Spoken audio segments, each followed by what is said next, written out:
नमस्कार, मैं अशोक कुमार पांडे और स्वागत है आपका टीसीएच पर। संसद में आज सांसदों का शपथ ग्रहण समारोह हो रहा है। एक बड़ा मजेदार दृश्य ये दिखा कि अखिलेश यादव जी जो समाजवादी पार्टी के नेता हैं, अपने 37 सांसदों के साथ लाल टोपी, जो समाजवादी पार्टी का ड्रेस है वो लाल टोपी लगा के संसद में आए। ये तो नॉर्मल सी चीज है। बड़ी बात ये थी कि उनके हाथ में संविधान की एक प्रति थी और दूसरा जो हाथ था उससे उन्होंने अवधेश प्रसाद जी का हाथ पकड़ा हुआ था। अवधेश प्रसाद जी को अब देश में सब लोग जानते हैं, अयोध्या के सांसद हैं। वहां से लल्लू सिंह को, जो भारतीय जनता पार्टी के बड़े नेता हैं, लल्लू सिंह को उन्होंने चुनाव में हराया था। तो आप समझ सकते हैं कि अयोध्या का महत्व पक्ष और विपक्ष दोनों के लिए कितना है। अयोध्या बिल्कुल माना जा रहा था कि एकदम जीत जाएगी भारतीय जनता पार्टी। कम से कम गोदी मीडिया, हम लोग तो इस बात को लगातार कह रहे थे कि अयोध्या में भी बहुत कड़ी टक्कर है, लेकिन गोदी मीडिया तो ये मान के चल रहा था कि अयोध्या जैसी सीट पर भारतीय जनता पार्टी कैसे हार सकती है, जहां मंदिर बनवाया गया, जहां मंदिर की प्राण प्रतिष्ठा कराई गई। अधूरा था मंदिर, अभी पूरा बना नहीं था, उसके पहले ही उसकी प्राण प्रतिष्ठा करवा ली गई कि चुनाव में उसका पूरा फायदा उठाया जा सके, और उसी अयोध्या में भारतीय जनता पार्टी हार गई। ये सबने देखा और उसके बाद बहुत तमाशा हुआ। बहुत सारे चैनलों ने जाकर वहां पर रिपोर्टिंग की, वहां के लोगों को गालियां दी गई। कहा गया कि अयोध्या जाइए तो वहां पानी भी मत खरीदिए, पानी अपना लेके जाइए। भाई, अयोध्या वासी जो हैं 1500 सालों से या 1000 सालों से या जितना भी समय है जब से अयोध्या बसी हुई है, तब से वो अपने भरोसे खा पी रहे हैं, पानी पी रहे हैं, उनके घर चल रहे हैं। वो आपके जाने से और पानी खरीदने से उनका काम नहीं चलता है। अयोध्या उस तरह का टूरिस्ट प्लेस नहीं है जहां टूरिस्ट के भरोसे पूरी की पूरी इकॉनमी चले। खैर, अयोध्या से ही कुछ खबरें आई और मजेदार खबरें आई। मजेदार क्या मतलब, छोड़ दीजिए, जाने दीजिए। उसको मजेदार आप कहना चाहिएगा, मजेदार कह लीजिएगा, दर्दनाक कहना चाहिएगा, दर्दनाक कह लीजिएगा, लेकिन खबरें तो आई। बारिश शुरू हुई, प्री मानसून की बारिश शुरू हुई। सब लोग गर्मी से बहुत परेशान थे और बारिश शुरू हुई तो सबने एंजॉय किया, सबने कहा बड़ा अच्छा मौसम हो गया। दिल्ली में भी हम लोगों को थोड़ी सी राहत मिली। लेकिन अयोध्या में जो राम पथ जिसको कहा गया था, सड़क का चौड़ीकरण किया गया था, बड़ा सुंदर उसको सजाया बजाया गया था, और जिस राम पथ को बनाने के लिए सैकड़ों लोगों के मकान उजाड़ दिए गए थे, घर उजाड़ दिए गए थे, जो लोग रातों रात बेघर हो गए थे। जब सड़क का चौड़ीकरण होता है तो सड़क के किनारे जिनके मकान होते हैं, जिनकी दुकानें होती हैं, वो सब उजाड़ दिया गया। तो जब इसको उजाड़ दिया गया था, राम पथ बनवाया गया था, कहा यह गया था कि राम पथ जब बन जाएगा या राम पथ जो बना है वो अयोध्या की शान और शौकत में कई गुना वृद्धि करेगा। यह अयोध्या की मेन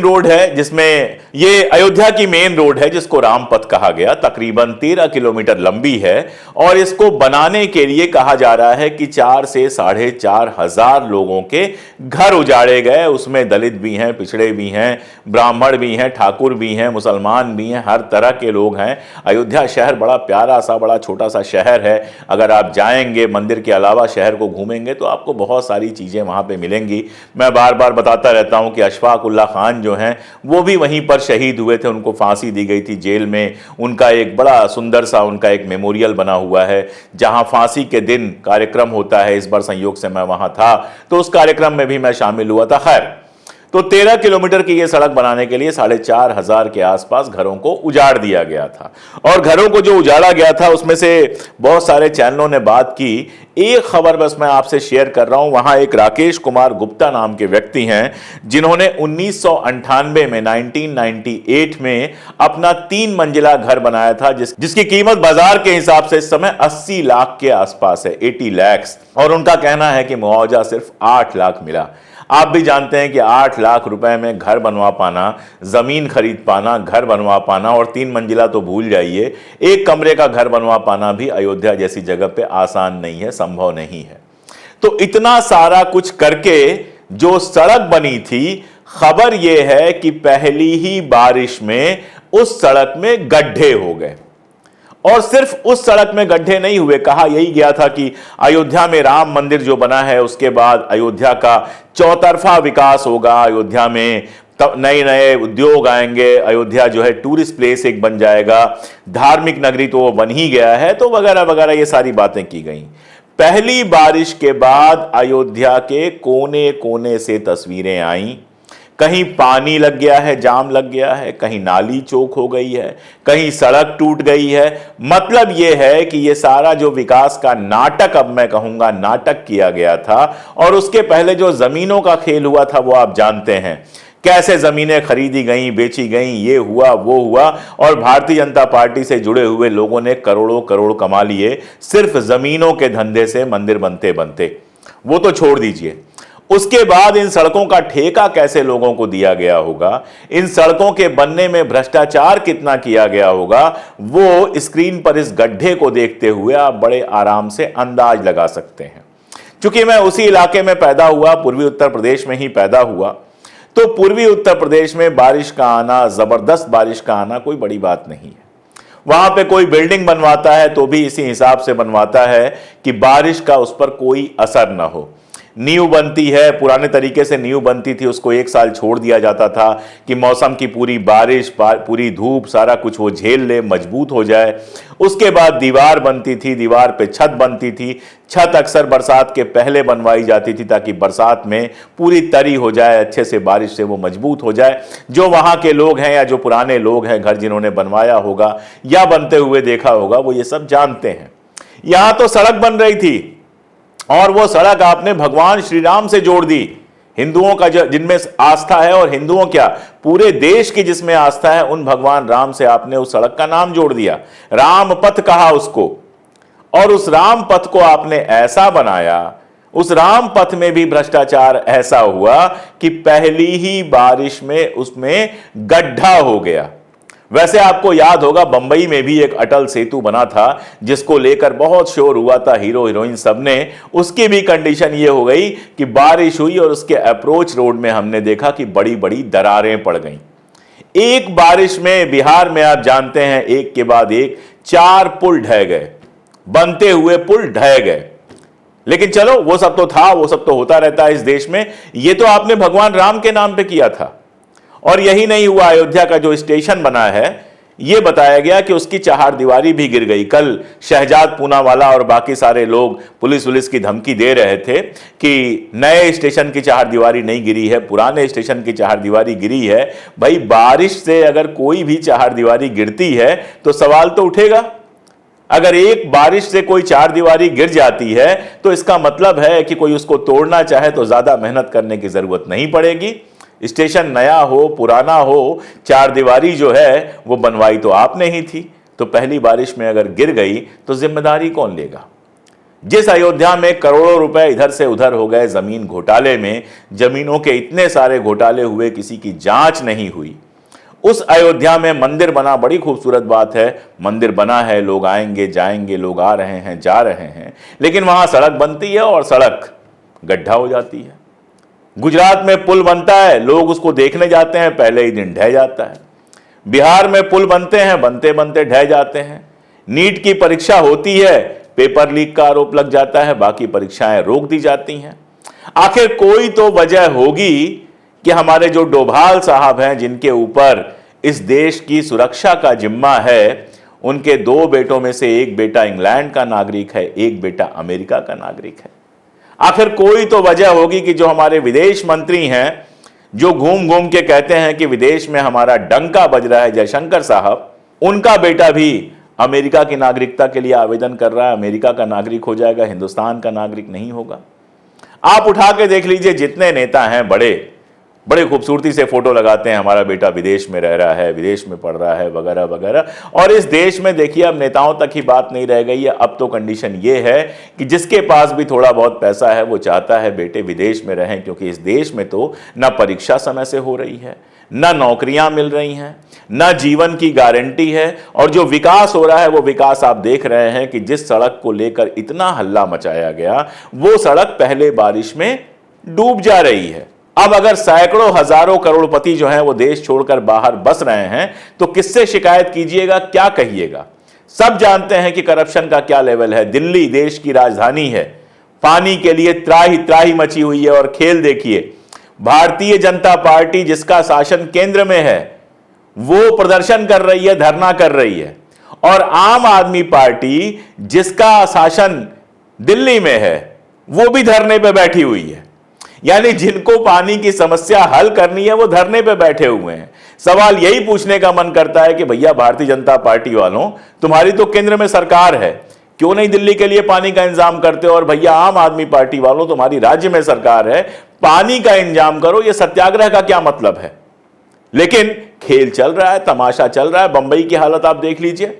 बंबई की हालत यह है कि हर साल बारिश होती है और पूरी बंबई बारिश में डूब जाती है। सड़कों पे लॉग लग जाता है, पानी का, लोगों का निकलना मुश्किल हो जाता है। हर साल बारिश होती है और बंबई में हर साल वही समस्या आती है। आप अगर 4 साल पुराना अखबार उठाकर पढ़ेंगे इस समय का, इन्हीं दिनों का, तो आपको लगेगा आज का अखबार पढ़ रहे हैं। और यही दिल्ली की स्थिति है। हर साल बिजली की समस्या, कहा जाता है कि बिजली की मांग बढ़ गई। अरे भाई, इतनी गर्मी बढ़ेगी तो जिनके घरों में पंखे चलते थे उनके घरों में कूलर चलेंगे, जिनके घरों में कूलर चलते थे उनके घरों में एसी चलेंगे। ये किसको नहीं मालूम है कि जब गर्मी तेज होगी तो बिजली की डिमांड बढ़ जाएगी। अब इस बिजली की डिमांड को पूरा करने के लिए आपने क्या किया, यही तो सवाल है। रामपथ जो बना था वो सिर्फ वीआईपी मूवमेंट के लिए तो नहीं बना था। रामपथ जो बना है वो सिर्फ 6 महीनों या 8 महीनों के लिए तो नहीं बना है। अयोध्या में जिसने भी रामपथ बनाया उसको पता होगा कि अयोध्या में किस तरह की बारिश होती है, पूर्वी उत्तर प्रदेश में किस तरह की बारिश होती है। लेकिन सड़क बन गई और सड़क ऐसी बनी कि पहले ही बारिश में हवा हो गई, गड्ढे हो गए उसमें। सीधी सी बात है, करप्शन हुआ है। अब उसका ठेका किसको दिया गया है, पता करेंगे तो समझ में आ जाएगा कि करप्शन की जड़ें कहां तक हैं। लेकिन ये सब पता करने कौन जाए, किसको फर्क पड़ता है? सड़क पे पैच लग जाएगा, मोदी जी वहां चले गए, प्राण प्रतिष्ठा हो गई, सड़क की सुंदर सुंदर फोटो लग गई, सब कुछ हो गया। अब किसी को क्या फर्क पड़ता है? फर्क पड़ता है वहां की जनता को। और इसीलिए जो वहां की जनता है उसने वोट देते समय यह ध्यान रखा कि किसको वोट देना है, किसको वोट नहीं देना है। वो सारी हकीकत जानती है। वो 1990 से चल रहे इस पूरे तमाशे की हकीकत जानती है कि कैसे राम मंदिर आंदोलन के नाम पे कई सारे लोग बर्बाद हो गए और कई सारे लोग करोड़पति हो गए। कैसे वहां पैसे का खेल चल रहा है, कैसे जमीनों का खेल चला, ये सब वहां की जनता जानती है। और एक और मजेदार बात आपको बता दूं कि जो बिजनेसमैन होता है ना, वो किसी का नहीं होता। स्पाइस जेट ने बड़े शान से शुरू की कि हम डायरेक्ट फ्लाइट देंगे, कहां के लिए? अयोध्या के लिए। हैदराबाद से फ्लाइट हो गई और दूसरी जगहों से, देश भर से वहां फ्लाइट शुरू हो गई और एयरपोर्ट बड़ा शानदार, बड़ा खूबसूरत बन के तैयार हो गया। अब कंडीशन क्या है? अब कंडीशन यह है कि जो डायरेक्ट फ्लाइट थी वो खत्म कर दी गई है। अब वाया दिल्ली फ्लाइट है, यानी कि आपको हैदराबाद से अयोध्या पहुंचने में 7 घंटे लगेंगे। ये तो हैदराबाद की कंडीशन है। इसके अलावा भी कई शहरों से जो फ्लाइट्स थी या तो कैंसिल कर दी गई हैं या वाया कर दी गई हैं। क्यों? क्योंकि उस समय वो जितना धार्मिकता का नाटक करें, हैं तो वो धंधेबाज, उनको तो अपना धंधा देखना था, तो प्रॉफिट नहीं मिलेगा तो बंद हो जाएगा। इसका मतलब क्या है? इसका मतलब यह है कि शुरू में जो उत्साह था, जिस तरह से लोग आ रहे थे, अब नहीं आ रहे हैं। लेकिन मंदिर बनना था, उसको राजनीतिक मसला बनाना था, सारा तमाशा हुआ, एयरपोर्ट ये वो सारा कुछ किया गया। अब कंडीशन यह है कि रेलवे स्टेशन की 4 दीवारी ढह रही है, एयरपोर्ट पे जहाजें नहीं आ रही हैं और सड़क जो है उसमें गड्ढे हो रहे हैं। अब आप उन राकेश गुप्ता जी के बारे में सोचिए जिन्होंने 1998 में 1998 में मकान बनवाया। 3 मंजिला मकान था, परिवार रहता होगा, घर रहता होगा। 3 मंजिला मकान था तो शानदार जगह होगी, उसमें आपका घर होगा, माँ बाप रहते होंगे, बच्चे रहते होंगे, आने जाने वाले रिश्तेदार रुकते होंगे। अयोध्या में घर था, मेन रोड पे घर था और अब उनको 8 लाख रुपए का मुआवजा दिया गया है कि जाओ जहां मन करे झोपड़ी डाल लो। राम उनके भी आराध्य हैं, वो भी जाएंगे मंदिर में और राम की पूजा करेंगे। लेकिन वो भी जानते हैं कि उनका घर जो तोड़ा है वो भगवान राम ने नहीं तोड़ा है, वो राम के ठेकेदारों ने तोड़ा है। एक वीडियो काफी वायरल हो रहा था ट्विटर पर जिसमें एक बूढ़ी महिला है, उन बूढ़ी महिला ने अपना घर वर दुकान बनवाया था। उनके बच्चे वगैरह नहीं हैं, उन्होंने किसी बच्चे को, किसी अनाथ बच्चे को गोद लिया है। जब उनका घर तोड़ा गया, उनका बिजनेस पूरा खत्म कर दिया गया, तो वो दिल की मरीज हो गई, बीमार पड़ गई। कोई भी इतना सोचेगा, बना बनाया घर अगर आपका तोड़ दिया जाए, आपके सर से छत छीन ली जाए, तो आपको उस समय भगवान से शिकायत नहीं होगी, शिकायत होगी उनसे जो भगवान के नाम पर ये धंधा कर रहे हैं। जो सड़क बरसों से थी, जिसके किनारे बरसों से लोग रह रहे थे, लाखों करोड़ों रुपए खर्च किए गए। चलिए सड़क आपने चौड़ी कर दी, बहुत अच्छा किया, लेकिन जो लोग रह रहे थे, जो सदियों से, परंपरा से वहां पर रह रहे हैं, वो सारे के सारे लोग अयोध्या में जो रहते हैं, जो उन सड़कों पर रहते थे, क्या उनके लिए एक शानदार कॉलोनी नहीं बनाई जा सकती थी? जैसा घर उनका था वैसा ही घर उनको बनवा के नहीं दिया जा सकता था? लेकिन ऐसा करने में कोई प्रॉफिट नहीं होता। ऐसा करने पर टीवी चैनल वालों को कवर करने के लिए भी कुछ नहीं मिलता। इसलिए तोड़ दो घर, एक चौड़ी सड़क बना दो, दिखा दो लोगों को कि देखो हमने कितनी शानदार सड़क बनाई है। अब गड्ढे वड्ढे क्या है, गड्ढे वड्ढे होते रहते हैं। ठेकेदार साहब अपना पैसा लेकर चंपत, इंजीनियर साहब अपना कमीशन लेकर चंपत, और बाकी लोग क्या क्या लेकर चंपत हो गए होंगे कहा नहीं जा सकता। वैसे चंपत अयोध्या में जो ट्रस्ट बना है उसके चंपत राय जी अध्यक्ष भी हैं, उनके भी बहुत सारे बयानात आए थे, उस पर बात हम पहले कर चुके हैं, आगे जरूरत पड़ेगी तो करेंगे। लेकिन फिलहाल इतना ही कि धर्म के नाम पर जो ये नाटक हो रहा है, धर्म के धंधे में बदलने की जो कोशिश हो रही है, उसने दरअसल असली भगवान श्री राम जो हैं उनको भी दुखी किया होगा। वो भी सोचते होंगे इतने सारे लोगों को कष्ट देकर आप कैसे कोई खूबसूरत चीज बना सकते हैं। तुलसीदास की जो रामचरितमानस है उसमें एक पंक्ति आती है, जा सुराज प्रिय प्रजा दुखारी, सोनृप अवसि नरक अधिकारी। जिस राजा के राज्य में प्रजा दुखी होती है उस राजा को अवश्य ही नरक मिलना चाहिए, उसको नरक में भेज देना चाहिए। तो अब ये जो अयोध्या में 4-4.5 घर तोड़े गए हैं, मंदिर तोड़े गए हैं, मस्जिद तोड़े गए हैं और जो लोगों को बेघर कर दिया गया है, उसके बाद बनी जो सड़क है, उस सड़क में जो ये गड्ढा है, वो गड्ढा दरअसल वही नरक है जो अभी ऐसे दिखाई दे रहा है, आगे और तरीकों से दिखाई देगा। धर्म का धंधा करने की कोशिश जो करेगा वो ऐसे ही गड्ढे में गिरेगा। आज के लिए इतना ही, आगे भी हम लगातार इस तरह की बात करते रहेंगे। बने रहिए हमारे साथ, जुड़े रहिए। बहुत शुक्रिया।